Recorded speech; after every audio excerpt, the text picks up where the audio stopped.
Bismillahirrahmanirrahim. Assalamualaikum warahmatullahi wabarakatuh. Sahabat Islam aktual di mana saja berada, pada kesempatan kali ini kita akan membahas sesuatu yang cukup menarik. Saya katakan demikian karena di dalam masyarakat kita seringkali menemukan perdebatan menyangkut persoalan ini, yaitu persoalan yang berkaitan dengan basmalah. Di dalam kehidupan sehari-hari kita menemukan perbedaan umat Islam dalam menggunakan atau memperlakukan basmalah.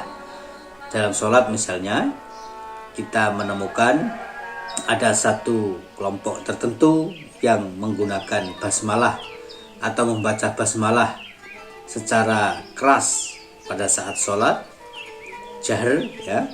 Tapi ada juga yang memulai sholat membaca Al-Fatihah itu memulainya dengan Alhamdulillahirabbil alamin. Nah, bagaimana pandangan para ulama tentang persoalan ini akan kita bahas secara sekilas dengan menghadirkan dua kitab tafsir.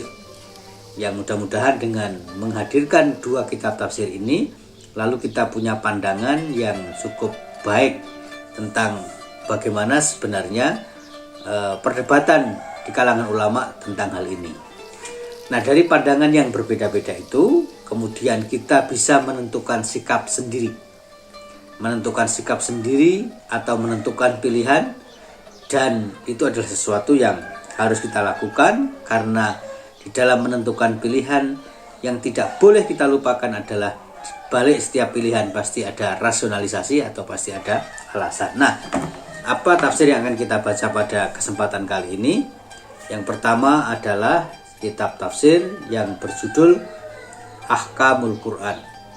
Ahkamul Quran ini adalah sebuah kitab tafsir tentang ayat-ayat ahkam yang ditulis oleh Abu Bakar Muhammad bin Abdullah yang terkenal dengan nama Ibnul Arabi. Nah, sebelum membaca sedikit dari kitab ini yang berkaitan dengan persoalan basmalah tadi, saya ingin memberikan satu informasi untuk tidak keliru. Nah, untuk tidak mengelirukan nama Ibnul Arabi ini dengan Ibnul Arabi yang lain. Karena kalau kita membaca dalam sejarah intelektualisme Islam atau dalam pandangan-pandangan yang lain tentang sejarah ulama-ulama di dalam Islam, maka kita menemukan nama Ibnu Arabi yang lain. Nah, yang Ibnu Arabi yang sufi, ahli sufi, sastrawan, filosof gitu ya, namanya Muhyiddin Ibnul Arabi. Nah, penulis kitab tafsir Ahkamul Quran ini juga dijuluki Ibnul Arabi.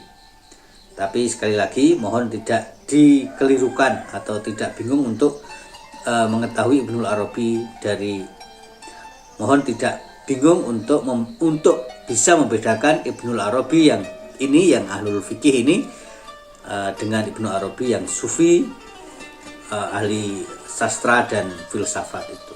Oke. Kedua-duanya lahir di Spanyol, tapi dalam waktu yang cukup lama gitu ya. Rentangnya cukup lama. Kemudian tentang kitab Ahkamul Quran ini juga perlu kita ketahui supaya menjadi bagian dari pengetahuan kita. Kalau kita membaca rujukan-rujukan yang seperti ini, ada kitab dengan nama Ahkamul Quran itu ternyata cukup banyak. Misalnya saya menemukan ada kitab Ahkamul Quran yang ditulis oleh Imam Baihaqi. Ada kitab Ahkamul Quran yang ditulis oleh Ilyah Al-Harrosi. Kemudian ada kitab Ahkamul Quran yang ditulis oleh Al-Jassos. Biasanya orang banyak melakukan perbandingan antara kitab Ahkamul Quran yang ditulis oleh Ibnul Arabi ini dengan kitab yang ditulis oleh Al-Jassos, karena mereka berbeda madhab sehingga seringkali dilakukan perbandingan, yaitu kalau Imam Ibnul Arabi, kitab yang kita baca sekarang ini, adalah penganut madhab Maliki. Kalau Al-Jassos adalah penganut madhab Hanafi. kemudian kitab Ahkamul Quran yang ditulis oleh At-Tahawi, lalu ada kitab yang ditulis oleh sama judulnya kitab Ahkamul Quran Ibnul Farras Al-Andalusi, kemudian kitab Ahkamul Quran yang ditulis oleh Al-Jahdami. Nah, jadi ternyata banyak sekali dan kita perlu mengetahui bahwa yang kita baca, sekali lagi, ternyata banyak sekali kitab dengan judul yang sama. Mudah-mudahan kita tidak bingung dengan itu, sekedar sebagai pengetahuan. Nah, kita akan memulai membaca kitab ini, kemudian nanti kita bandingkan apa yang dijelaskan oleh Imam Ibnul Arabi ini dengan kitab tafsir yang lain, yaitu kitab tafsir yang berjudul Tafsirul Quranul Hakim Al-Masyhur bi Tafsiril Manar. Ini adalah karya Imam Muhammad Abduh yang dihimpun oleh muridnya, yaitu Sayyid Muhammad Rashid Ridho. Nah, oke, kita mulai saja.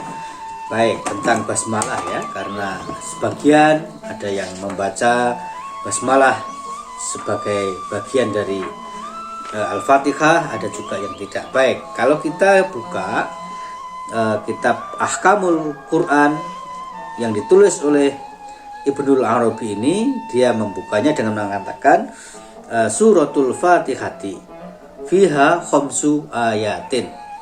Jadi dia mengatakan di dalam surat Al-Fatihah itu ada khamsu ayatin, ada 5 ayat. Tentu ada rasionalisasi ya. Kemudian kita lanjutkan saja. Qauluhu ta'ala Bismillahirrahmanirrahim. Nah, firman Allah Bismillahirrahmanirrahim, fiha mas'alatani. Di dalamnya ada 2 masalah atau ada 2 persoalan. Al-mas'alatul ula, persoalan yang pertama adalah qauluhu ta'ala Bismillahirrahmanirrahim, firman Allah Bismillahirrahmanirrahim. Dia mengatakan, jadi Ibnul Arabi menulis di sini ittafaqan nasu ala annaha ayatun min kitabillahi ta'ala fi suratin namli. Nah, ittafaqo setuju, bersepakat, annasu manusia atau orang-orang pada umumnya bersepakat, ala annaha itu ayatun, merupakan ayat. Jadi jelas merupakan ayat, min kitabillah, dari kitab Allah yaitu Al-Quran, fi suratin naml, dalam surat An-Naml. Wahtalafu fi kauniha fi awwali kulli suratin. Tetapi banyak yang berselisih pandangan tentang hakikat, posisi atau tempat kedudukan Al-Basmalah itu di awal tiap-tiap surat. Nah, apa yang diperdebatkan? Apakah itu merupakan awal surat, merupakan bagian dari sebuah surat, atau hanya awal saja? Nah, kemudian dikatakan di sini faqala Malik wa Abu Hanifah. Malik bin Anas, pendiri madhab Maliki, yang tidak lain adalah madhab yang dianut oleh Ibnul Arabi, penulis tafsir ini, dan Abu Hanifah adalah pendiri madhab Hanafi. Mereka berdua menyatakan laisat fi awailis suwari bi ayatin. Jadi basmalah itu bukanlah merupakan ayat dari tiap-tiap surat. Jadi basmalah yang ada di awal surat itu bukanlah ayat dari tiap-tiap surat. Nah, sekali lagi begitu. Wa inna mahya istiftahun. Tidak lain basmalah itu adalah pembuka. Liyu'lama biha mubtada'u. Untuk diketahui awalannya, itu awalnya. Jadi awal dari surat itu akan diketahui dengan adanya basmalah. Nah, oke, sampai di sini. Mari kita bandingkan dengan pandangan Muhammad Abduh dalam kitab tafsir Al-Manar itu, supaya kita punya pandangan yang berbeda atau punya perbandingan. Nah, oke. Ini dikatakan oleh Muhammad Abduh dan Rashid Ridho di dalam tafsir Al-Manar, ajma'al muslimuna, umat Islam, kaum muslimin, bersepakat ala annal basmalata, bahwa basmalah itu minal Qur'ani, berasal dari Al-Qur'an, wa annaha juz'u ayatin, dan basmalah itu merupakan bagian dari ayat min suratin namli, dalam surat An-Naml. Nah, jadi sama. Ada pandangan yang sama di sini bahwa kedudukan basmalah sebagai ayat itu pasti di dalam surat An-Naml. Tidak ada yang berselisih pandangan. Kenapa? Karena memang di dalam surat An-Naml ada kata-kata Bismillahirrahmanirrahim. Itu adalah di dalam surat yang dikirim oleh Nabi dan Raja Sulaiman kepada Ratu Balqis. Innahu min Sulaiman wa innahu bismillahirrahmanirrahim. Nah, jadi persis seperti itu dikatakan oleh Ibnul Arabi dan Imam Muhammad Abduh maupun Sayyid Muhammad Rasyid Ridha, bahwa annal basmalata minal Qur'an wa annaha juz'u ayatin min suratin namli. Nah, tetapi sama seperti yang disampaikan oleh Ibnul Arabi, wahtalafu fi makaniha min syairis suwari. Tetapi kedudukan posisi basmalah di seluruh surat di dalam Al-Quran itu tidak disepakati. Nah, berselisih pandangan, tepatnya begitu. Fadhahaba ila annaha ayatun min kulli suratin ulama salafi. Ulama-ulama salaf mengatakan bahwa annaha ayatun min kulli suratin. Jadi ulama salaf menyatakan bahwa basmalah adalah ayat di tiap-tiap surat. Nah, ini. Nah, siapa saja ulama salaf itu? Min ahli Makkah fa fuqahauhum wa qura'uhum. Jadi ahli-ahli fikih dan qura', pembaca-pembaca Al-Qur'an, ahli-ahli Al-Qur'an ya, dari kalangan ulama salaf di Mekah itu adalah wa minhum Ibnu Katsir. Nah, Ibnu Katsir berpandangan bahwa basmalah itu merupakan bagian dari tiap-tiap surat di dalam Al-Qur'an. Wa ahlul Kufati, ada juga ulama-ulama dari Kufah, wa minhum Asim wal Kisai minal Qura'. Di antara para ahli Quran dari Kufah yang berpandangan bahwa Bismillah itu merupakan bagian dari tiap-tiap surat di dalam Al-Quran adalah Asim wal Kisai. Asim ini nama yang sangat populer dalam studi Al-Quran, terutama dalam hal qiraah.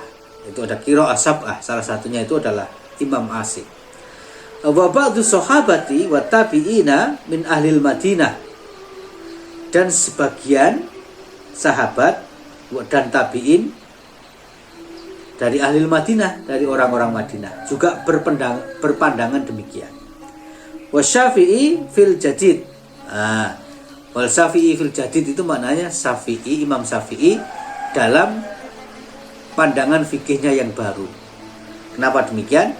Karena kita semua tahu bahwa Imam Syafi'i memiliki fatwa-fatwa yang berbeda ketika berada di Mesir dengan berada di katakanlah Mekah, Baghdad, Irak, kemudian ke Mesir. Yang istilahnya itu dalam sejarah hukum Islam disebut dengan qaul qadim wa qaul jadid. Nah, maka kalau dikatakan di sini wasyafi'i fil jadid, itu berarti Imam Syafi'i dalam qaul jadidnya menyatakan bahwa al-basmalatu ayatun min kulli suratin, itu minal Quran. Wa atba'ahu wa Tsauri, dan orang-orang yang mengikuti Syafi'i, berarti Syafi'iyah. Imam Syafi'i dalam qaul jadid diikuti oleh para muridnya, wa Tsauri dan Imam Tsauri, Ats-Tsauri, wa Ahmad dan Imam Ahmad, wal Imamiyah, berarti Imamiyah, Syiah Imamiyah, wa minal ma'rum anhum dzalika min ulama'i sahabat. Nah, kemudian dari ulama sahabat juga demikian, ada Ali, Ibnu Abbas, Ibnu Umar, Abu Hurairah, Dan dari kalangan ulama tabi'in ada Sa'id bin Jabir, wa Atha wa Zuhri wa Ibnul Mubarak. Wa aqwa hujjajihim fi dzalika ijma'u sahabati. Nah, jadi ada ijma' sahabat. Nah, jadi ini ya, kalau kita bicarakan tentang posisi basmalah di dalam Al-Qur'an. Ada yang menyatakan tidak, ada yang menyatakan iya, tetapi semua bersepakat bahwa surat ayat basmalah itu merupakan bagian dari surat An-Naml. Nah, jadi singkat kata, sebagai kesimpulan dari sesi singkat ini adalah bahwa para ulama berbeda pendapat tentang posisi basmalah di dalam Al-Quran. Pertama, tidak ada perselisihan di kalangan mereka menyangkut kedudukan basmalah sebagai ayat Al-Quran di dalam surat An-Naml. Karena di dalam surat An-Naml disebutkan kata-kata Bismillahirrahmanirrahim itu eksplisit disebutkan di dalam surat. Tetapi apakah Bismillah itu merupakan ayat dari masing-masing surat di dalam Al-Quran? Ikhtalafal ulama. Para ulama berbeda pandangan. Dan di antara perbedaan-perbedaan itu adalah seperti yang tadi sudah kita kutip, baik dari Ibnul Arabi maupun dari Imam Muhammad Abduh di dalam tafsir Al-Manar ini. Saya kira demikian. Kita akan sambung lagi dengan perbedaan pandangan di kalangan ulama tentang Bismillah itu perlu dibaca keras apa tidak di dalam sholat jahar. Demikian, terima kasih. Saya akhiri. Wassalamualaikum warahmatullahi wabarakatuh.